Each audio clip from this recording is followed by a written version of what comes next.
Greetings, Pathfinders, and welcome to the Absalom archives. Let's see, word I haven't used yet, new word, Cosmology. Yeah, let's go with Cosmology. That's a good one. Welcome to the Absalom archives Cosmology. The cosmology for Pathfinder is sometimes a little difficult to visualize and has shifted slightly over time. It doesn't help that we're talking about, how to put this, nested infinite spaces located inside equally infinite but also bigger spaces that sometimes have borders without edges. It's like, imagine a list of every number starting from 0 and going up to infinity. Now imagine a second list that includes all those numbers but also every negative number going backwards from 0. Both are infinite, which means they're the same size, but also the second one is bigger. Now imagine a third list of the infinite possible number of decimals between 1 and 2. It has a defined start and end, but it's also infinite, which means it's the same size as our previous lists, but also smaller than them, probably. It's the best analogy I can think of, and I'll be honest, we're pressing the limits of my mathematical understanding. I think I gave a professor an aneurysm with how much I mangled that. So let's get back on track with things I'm marginally more confident talking about.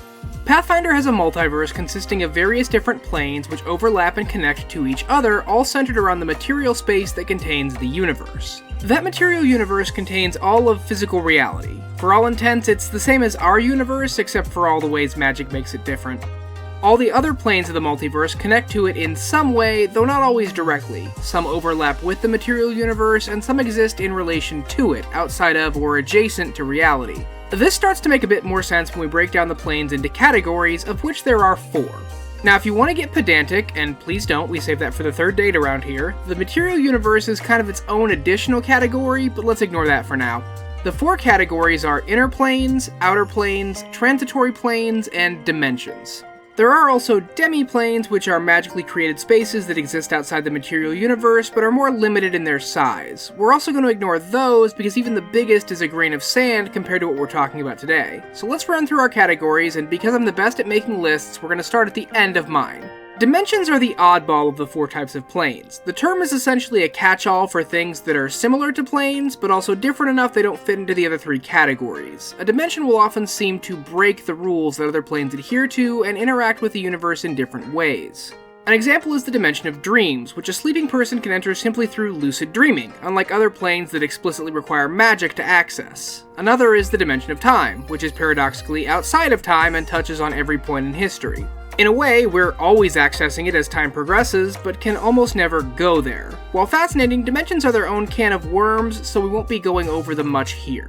Transitory planes are an overlapping category in 2 ways. Firstly, every transitory plane is also an inner or outer plane, but also because each one exists as the space between those other planes. Imagine a tub full of water, then put 2 cubes in it. The cubes are the other planes, the water is the transitory plane, and the tub itself is the broader planar category. This means that in order to travel between planes, you have to cross over the transitory plane.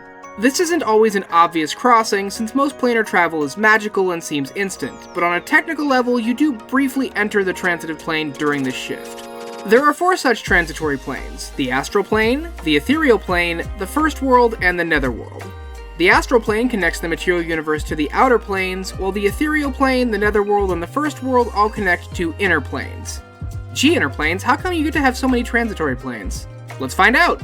The inner planes can be further divided into 2 categories, which I'll call elemental planes and energy planes. The elemental planes all encircle the material universe and layer on top of one another like an onion, sharing a border space where their elements mingle.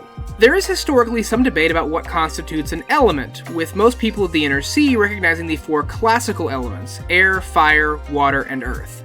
Meanwhile, the people of Tian Sha use a system of opposing and supporting elements consisting of fire, water, earth, metal, and wood. Some scholars will point to the Avestan elemental system as being correct because it's possible to magically observe the elemental planes and see which ones there are, and the known list is air, water, earth, and fire. However, this is not 100% correct. While unknown and inaccessible now, there were once planes of wood and metal. In fact, they technically still exist.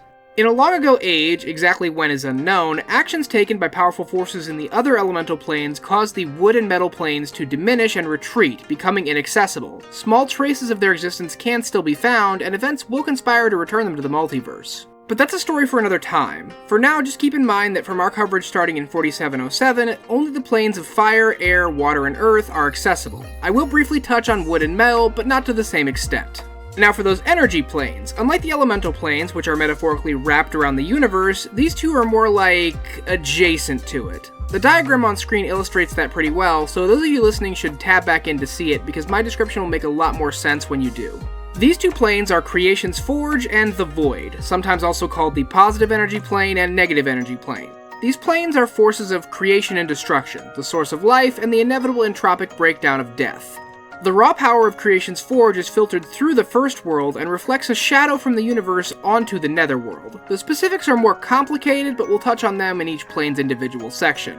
Now before we talk about the outer planes, we have to talk about the River of Souls. The river is usually not literal, but rather a kind of extraplanar current that governs the flow of souls and mortal life throughout the multiverse.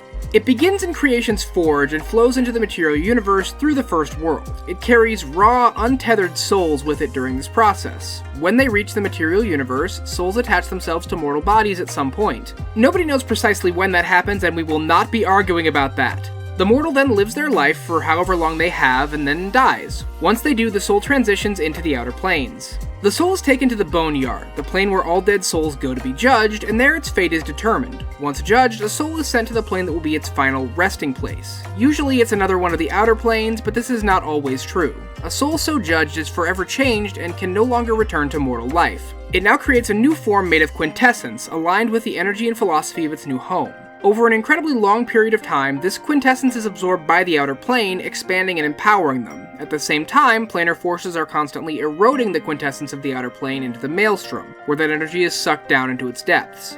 It is here we find the antipode, the opposite to the River of Souls. The antipode flows counter to the river, carrying quintessence back to Creation's Forge, where the raw essence is funneled back into the creation of new souls, and the cycle begins anew. So the outer planes encircle the inner planes and are connected to them by the astral plane. Again, remember the nested infinites from earlier. These planes are built of quintessence and are thus highly influenced by certain philosophical ideals, drawn from mortal life. Historically, these were associated with the alignment system, but that is no longer the case. Because of their position in the multiverse, the outer planes are also where most of the deities reside. There are 9 outer planes in total, being Abaddon, Axis, the Boneyard, Elysium, Heaven, Hell, the Maelstrom, Nirvana, and the Outer Rifts. Each plane has its own unique structure, and many cultures have different ideas about what it might be like there. Now, because of how much there is to discuss about each of these planes, I'm splitting this video into 2 parts. The first part will be covering the inner planes and the ethereal plane as a transition between them. The second video will be covering the outer planes as well as the first world and the netherworld, so look forward to that. However, before we can cover the planes, we need to get some basics out of the way. Just like how planets in a solar system have different aspects, like atmospheric composition and gravity, different planes have their own traits, which can differ wildly from the material universe. Fitting for our metaphor, gravity is the first one we'll talk about. Normal gravity is the equivalent of Earth standard, with any variation being too small to notice. The planes can have gravity that is weaker or stronger than standard, as well as having no gravity at all. But, not being bound by physical law, gravity doesn't always obey physics. Sometimes gravity is simply relative to an object regardless of size. Other times that gravity can be entirely subjective and up to an individual's will. Another variable trait is a plane's relationship with time. Many a tale has been told of someone spending a day on another plane and then emerging to find that a year has passed. Some planes move subjectively faster or slower time-wise, and some fluctuate. Some planes are timeless, and anyone on them doesn't age or experience any of the effects of time passing, like getting hungry or getting tired. Even things with limited duration, like spells or potion effects, are functionally paused. However, the clock is always running in San Dimas, so it's important to keep track of outside time so you don't leave and immediately starve yourself to death on the spot. Next up, we have the trait related to size and structure. Size-wise, a plane can be either finite, immeasurable, or unbound. Finite planes have defined boundaries and are reasonably traversable. Immeasurable planes are functionally infinite, with massive distances between things that need magic to traverse quickly. Unbound planes are also infinite, but in the wrap-around sense. If you hit the left edge of the map, you wrap right around to the right side. Structure refers to the ability to shape the plane using your will. Most have a lasting structure, which basically functions like the material universe. If you want to change something, you have to physically change it. A morphic structure, meanwhile, is shapeable in any way by almost any of its denizens. The method varies between planes and are generally specific to that plane. Some planes are sentient and respond like a morphic plane, but only to specific individuals or groups. Lastly, we have static planes, which cannot be permanently changed. They will either immediately revert or shift back after a period of time, like a place that resets every day at sunrise. Next, we have planar essence, which is kind of like the energy the plane has. As you can probably guess, this is mostly important when talking about the inner planes, being highly elemental in nature. Most other planes have what's called a mixed essence, where planar elements can be found in roughly equal measure throughout. Planes that have a specific element that's more commonly tied to them are called elemental dominant, the possible options being air, earth, fire, metal, vitality, void, water, and wood. This dominance can be strongly tied to the plane, or it can be mild if the specific element is present, but not overwhelmingly so. As an example, most people associate hell with burning and fire, but it's not solely on fire. Prior to the removal of the alignment system, some planes also had traits associated with said alignments, being good, evil, law, and chaos. Neutrality is also an alignment representing either a balance between the extremes or a lack of any leaning towards a side. This alignment can be strong or mild, just like a planar essence. These will be included for historical purposes, but are no longer relevant, and will not be included anywhere they were not particularly important. Finally, planes can have an effect on magic that's cast in them. Many are normal, but some are completely dead to magic, preventing any from functioning in them at all. The only exception to that is magic portals that allow access to the plane, which function for what I feel like are pretty obvious reasons. A plane can also enhance or impede magic depending on that magic's relation to the plane. These function on a case-by-case basis and mostly make logical sense. Fire-based spells are stronger on the plane of fire, and water-based ones are weaker, for example. A plane can also have limited magic, which prevents certain kinds of spells from functioning there. Lastly, magic could be entirely wild on a plane, functioning completely unpredictably. Of course, if all these planes were just big expanses of whatever, that would be boring. You need people to talk to and monsters to fight, and that brings us to the residents of the planes. It is possible, though rare, for cultures from the material universe to immigrate to a different plane, either all at once or over time, but it requires that culture's people to be capable of surviving the new environment, and that's not always easy. Much more common are the creatures native to the planes. Sometimes called outsiders, though the term has largely fallen out of use, the natives to a plane are different from mortals in many ways. Most don't age the way mortals do, and are functionally immortal. The bigger difference is that their bodies are made up of quintessence, planar matter. This has a few benefits and drawbacks. A planar being's body is more morphic and can be changed either by themselves or sufficient outside forces. But this malleability also has a drawback. A soul suffuses quintessence completely, becoming one and the same. So unlike a mortal whose soul can be separated from and returned to their body, if an extraplanar being dies, they are gone forever. Barring extremely rare circumstances and god-level magic, they cannot be brought back to life. So you trade the potential of phenomenal cosmic power for one shot at using it. Or I guess technically two, since most of them are made from dead souls who didn't get resurrected? Potato. Alrighty, that's the basics of Pathfinder's cosmology. Now it's time to take a brief look at each of the planes so you can get a feel for them. This video will cover the Ethereal Plane, the Elemental Planes, and the Energy Planes. Part 2 will cover the Netherworld, First World, and Outer Planes. For now, we start our look at the plane closest to the material universe, the Ethereal Plane. Transitive, inner plane. Gravity, none. Time, normal. Size, immeasurable. Structure, lasting. Essence, mixed. Magic, normal. The ethereal plane is perhaps the closest plane to the material universe, acting like a misty backdrop to reality. The entire realm is covered in a greenish haze, with the material universe visible as a foggy, transparent reflection. While on the ethereal plane, you can still see into the universe, but very little can see you back. Additionally, almost nothing solid can stop you on the ethereal plane, allowing someone to move through locked doors and impenetrable walls with ease. Functionally, you're a ghost. And that's appropriate because the ethereal plane is also the starting point for souls when they pass on. When someone dies, assuming there isn't some outside issue stopping it, the soul transfers to the ethereal plane and begins flowing with the river of souls towards the outer planes.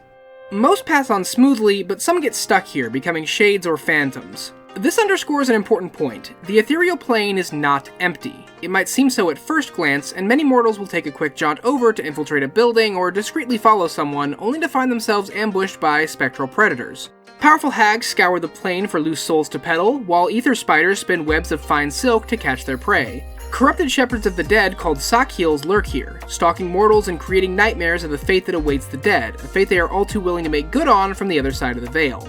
The ethereal plane is connected to the mind as well as the soul, being a place of dreams and nightmares. Sleeping mortals can influence the ethereal to a degree, using it to travel to the dimension of dreams either subconsciously or intentionally. The plane's lack of gravity also adds to the utility it provides to travelers. You can effectively fly anywhere through sheer force of will. However, people back on the material side aren't without their own tricks. Magic that taps into raw force energy can pierce the veil between the planes and affect the ethereal, providing the caster can see into the plane. The reverse is not true, so ethereal residents have little recourse but to run and hide or else shift into the material where they are much more vulnerable. The ethereal plane is an interesting place, but one that most people will access more for its utility than anything else.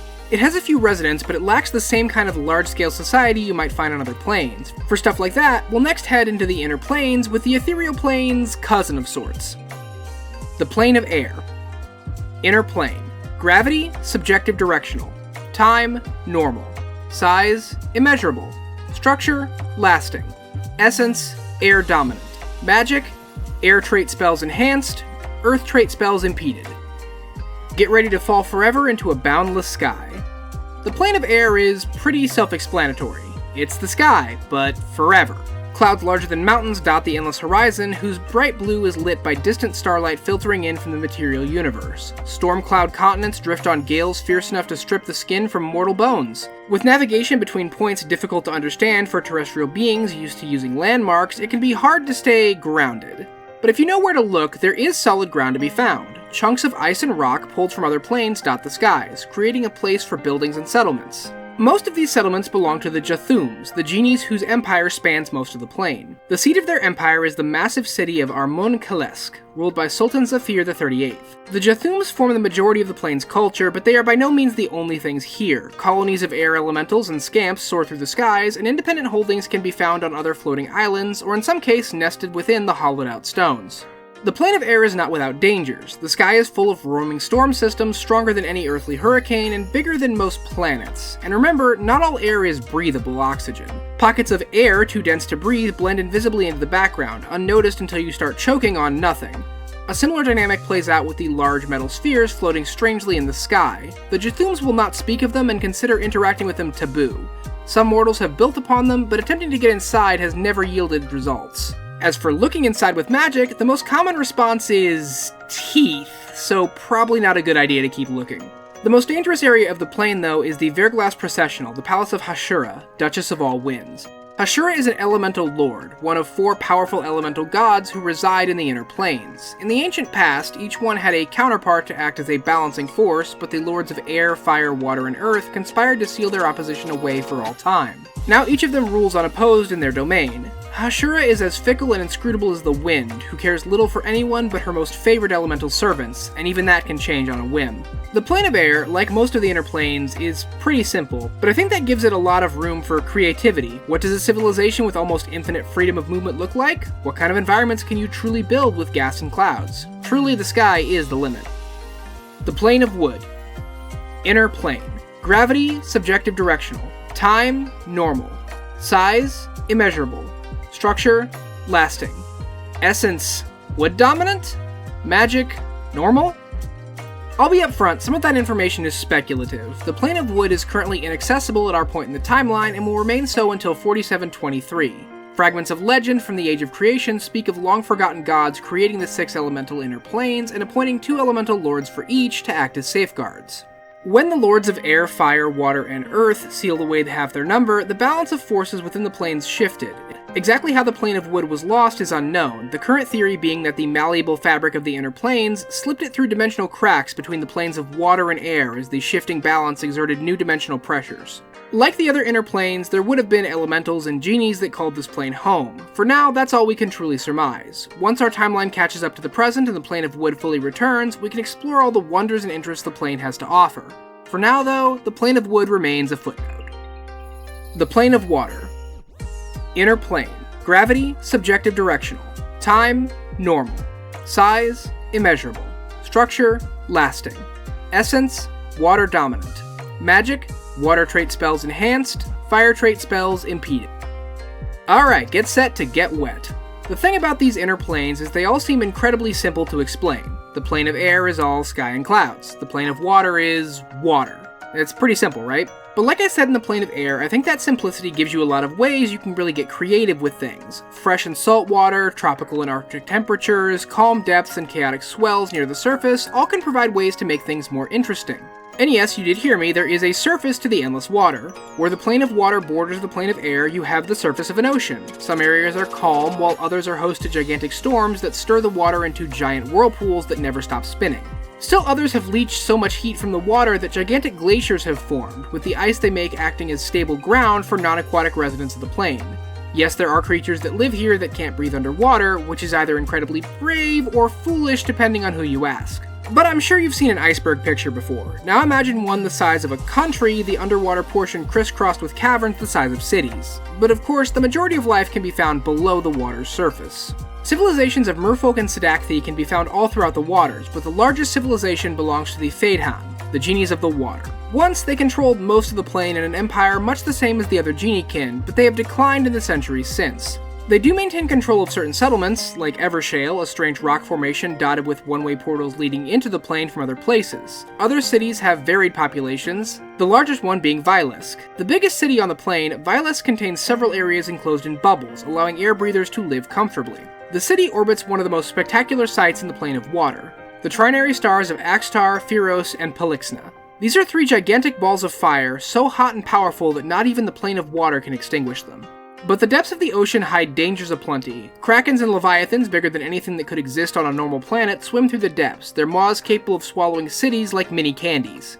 Drowned ghosts lurk among ancient planar shipwrecks, eager to keep the souls of the lost and drowned among their crew. And don't just think it's monsters that can kill you. Extremely salinated patches of water called bleach lakes create areas of cold, dense water that functions like underwater rivers and seas. The waters of these are devoid of oxygen and incredibly toxic, nearly impossible to enter and survive.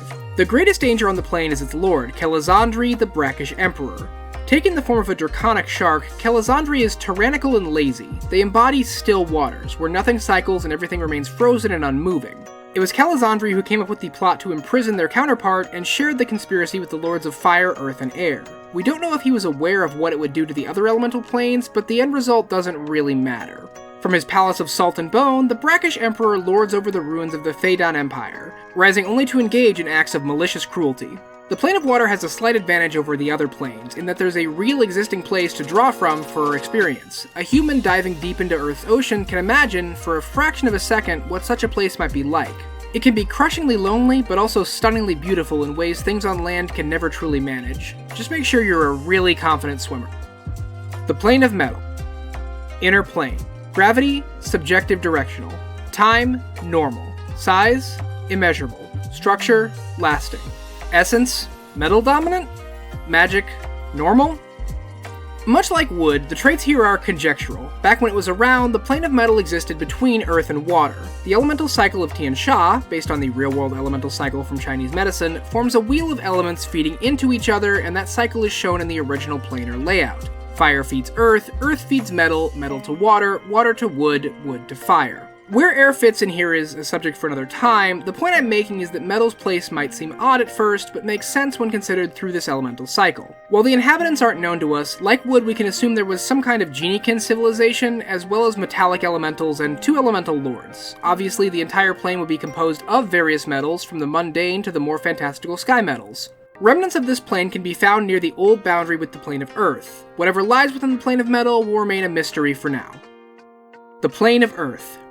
Inner plane. Gravity, normal. Time, normal. Size, immeasurable. Structure, lasting. Essence, earth dominant. Magic, earth trait spells enhanced. Air trait spells impeded. Do you have any idea how hard it is to not just default to a Deep Rock Galactic joke about rock and stone whenever I have the chance? I am a saint for not doing so, honestly. Of the accessible elemental planes, Earth is the most solid. In fact, it's the only completely solid one of the 4, which creates a kind of interesting paradox. The solid rocks of the plane are impenetrable to most creatures, making the environment the most full of the 4. But at the same time, because it has open cavern spots where the Earth has been removed or altered, it's the least full of its element. After all, the plane of air literally has air everywhere, even if it looks completely empty.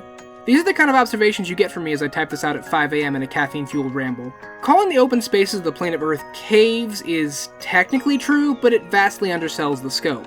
What the residents of this place call a canyon can be a rift in the rock so large an entire planet could comfortably fit inside and still have room to spin.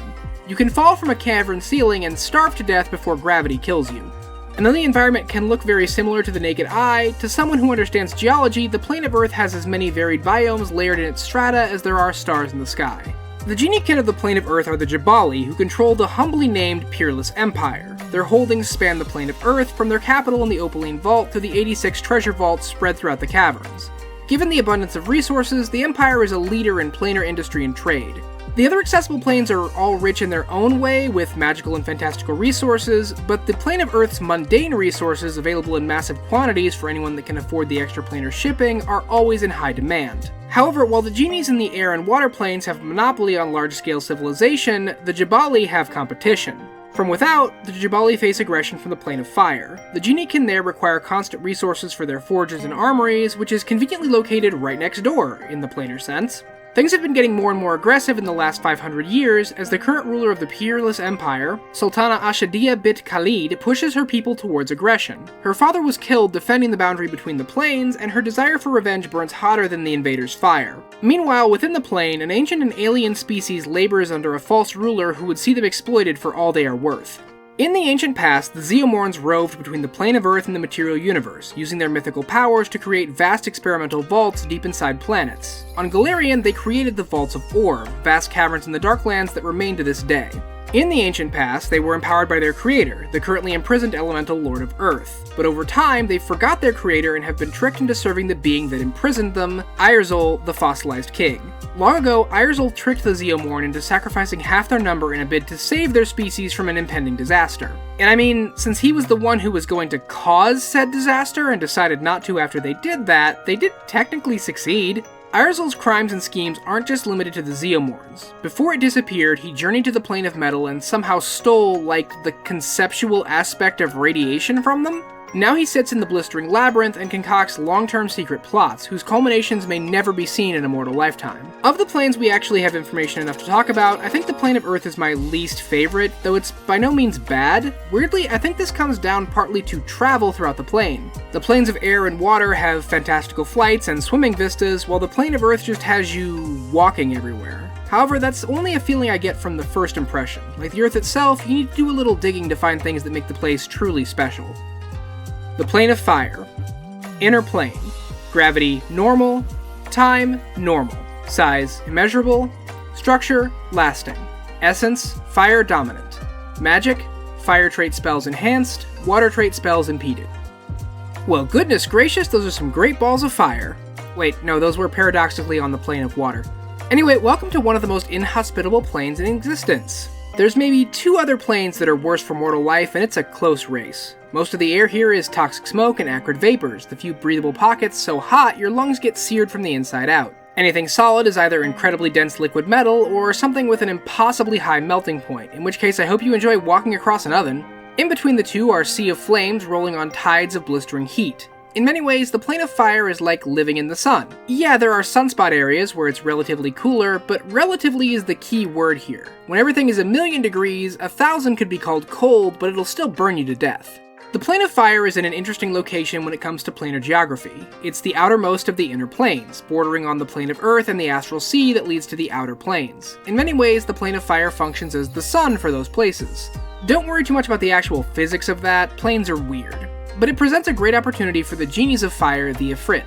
Their empire, the Dominion of Flame, spans the entire plane and has many holdings beyond it. The Dominion rules through fear and intimidation, their rulers embracing xenophobic and racist policies designed to empower the Ifrit over those they subjugate. From their fantastical city of Medina Mudia, the Sultan Hakim Khalid Suleiman XXIII holds the molten chains that subjugate the empire.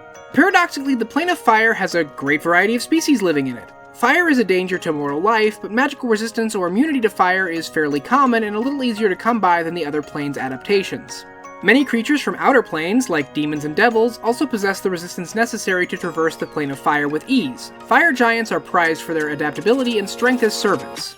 Another resident of the plane are the Musahir, who appear like metal-skinned dwarves with hair and beards of fire. Most of the Musahir population lives in bondage under the Dominion of Flame, but a large number also serve the Fire Scamps. Dear Amalia VI, ninefold matriarch of holy sublimation, lives a life of luxury on the top of this hierarchy. Rumors are swirling that the Musahir's subjugation is the result of an ancient pact, which would bind them to service for 66,666 years. And if these rumors are to be believed, that time may soon be running out.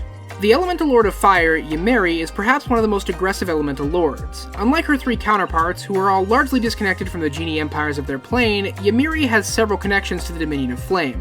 Not that either will admit to serving or being allied with the other, but the Venn diagram is pretty close to being a circle.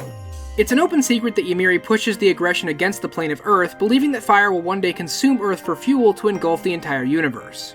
The aggressive nature of the Plane of Fire means it has a large presence in the material universe, with spellcasters calling Ifrits to exploit their powerful wish magic and aggressive temperament. It's not entirely one note, there are different degrees to the Plane of Fire, but for someone without the required perspective, it can all blend together. Though it doesn't always matter, since even the coolest parts of this plane will leave you burned. Creation's Forge. Inner Plane. Gravity, subjective directional.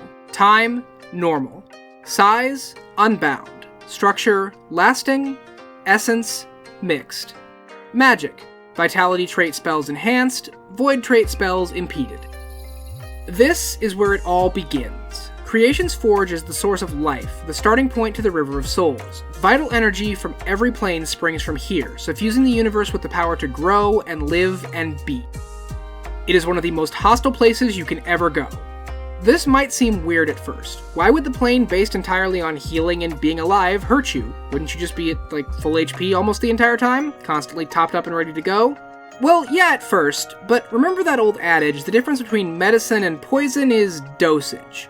Mortals aren't meant to be constantly exposed to the extreme energy of this plane. The consistent infusion of vital energy fills their body like an overstressed analogy balloon, sending all its systems into overdrive. An unchecked cellular growth throughout the body usually has a very bad result. However, most avoid that because the energy of the plane overstresses them to the point of bursting apart into raw energy and soul matter long before that becomes a problem. And an interesting wrinkle to this is the usual reputation vitality energy has among living mortals. It's the stuff of healing and restoration, so outside of very specific undead niches, protection against it almost never gets brought up. We can understand why a spellcaster would get a spell to protect you from fire or void damage or allow you to breathe underwater or move through rock. But protection from energy that keeps you alive? That's like needing medicine for a water allergy. Important if you're someone suffering from that condition, but completely alien to 99% of the population. However, the environment isn't the only real issue with Creation's Forge. Any caster powerful enough to shift you between planes should also be able to mitigate the environmental effects. But nothing like that can overcome the inherent hostility the plane's denizens have towards outsiders. In every other plane, there's at least one place a traveler could reasonably expect to find safe passage if they know where to look. It might take exorbitant bribes or be hard to find, but it exists. That is not the case in Creation's Forge. The Plane of Life has paradoxically little living on it, the main civilization being the Yoti. Called Phoenixkin by mortals who associate their bird-like features with the immortal Firebird, the Yoti are incredibly xenophobic and distrustful of outsiders. They argue that this is for a very good reason. Creation's Forge is the source of all life in the universe, the place where raw souls come from. This represents an incredible source of power for several forces throughout the multiverse. Gods, even benevolent ones, cannot be trusted to access this. Because of that, all deities are banned from Creation's Forge, no exceptions. Their followers are treated as hostile invaders, doubly so for the ones that harness the entropic energies of the void. The largest settlement in the plane is the Yoti city of Arudralsir. Visitors are not welcome and any allowed in are dealt with as quickly as possible.